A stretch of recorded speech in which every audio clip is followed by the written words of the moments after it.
Governor Greg Abbott is expected to sign a bill into law that will ban certain health care options for transgender minors, but the legislation is already having an impact even before it becomes law. DuPree looks at the fallout for one Democratic state lawmaker and for a local family planning to move out of Texas. This box is filled with precious moments. They're little figurines. I started collecting them as a baby. Lauren Rodriguez is packing up what matters most to her ahead of a big move next month. I'm excited. Last year, she talked to us about putting her house for sale, and now that it's sold, she'll soon leave Texas and reunite with her transgender son, Grayson. I asked for a last photo in Texas because he's never coming back, and this is what I got. Grayson already flew more than 7,000 miles from Austin to New Zealand to begin nursing school and a new life far from the political fights happening at the Texas State House. This week, state lawmakers sent Senate Bill 14 to the governor's desk. The legislation bans transgender children from receiving puberty blockers or hormone therapies, as well as surgeries to aid in their transition. Every Republican in the Texas House supported it, along with these 4 Democrats. Only one, Representative Shawn Thierry, rose to explain her vote. I am making a decision to place the safety and well-being of all young people over the comfort of political expediency. That spotlight led to a Democratic club in her Houston district to formally censure her. Plus, a challenger officially announced he'll try to unseat her.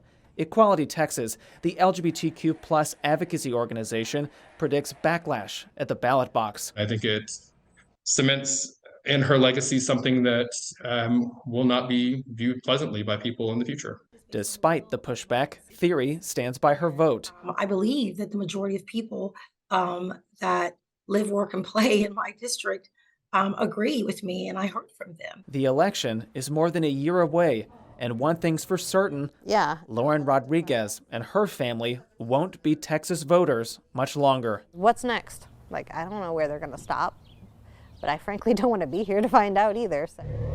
Will DuPree joins us now, and Will, you mentioned several Democrats supported this bill, so why is Representative Shawn Thierry feeling most of the backlash? I talked to Brad Pritchett with Equality Texas about that, Josh, and you heard briefly from him there in the story, but what he told me is that yes, a handful of Democrats voted for this legislation and added that they all should face additional scrutiny from voters. But Representative Thierry was the only Democrat to go during the debate to the lectern there and say that she did not believe these health care restrictions would harm the transgender community. It was a very public departure from what most of her caucus felt. And I know a day after her vote on SB 14, someone stepped forward to say that he would challenge her in the primary next year. So how is she feeling about her re-election support? Yeah, this same challenger, an activist named Ashton Woods, sought to unseat her back in 2020 and lost that primary by about 35 percentage points. Representative Thierry reminded me of that when we talked earlier this week, and she did not really seem too concerned that she would have her seat face any kind of jeopardy because of her stance on this issue. She says that the majority of her district in Houston supports her stance on it.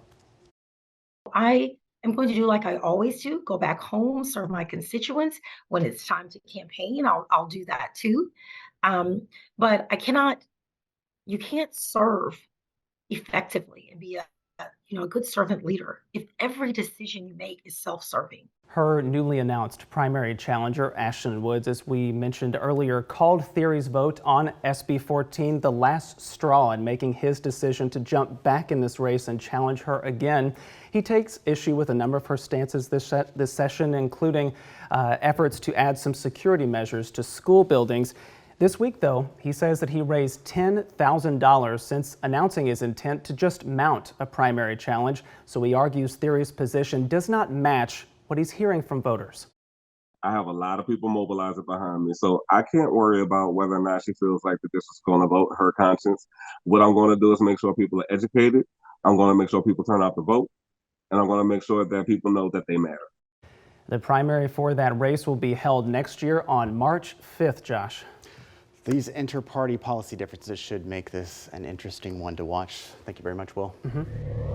Protecting students, we take a closer look at abuse in schools and how a state agency doesn't confirm allegations very often. And medical debt in Texas, the new progress on legislation to require doctors to give patients itemized invoices to ensure billing transparency.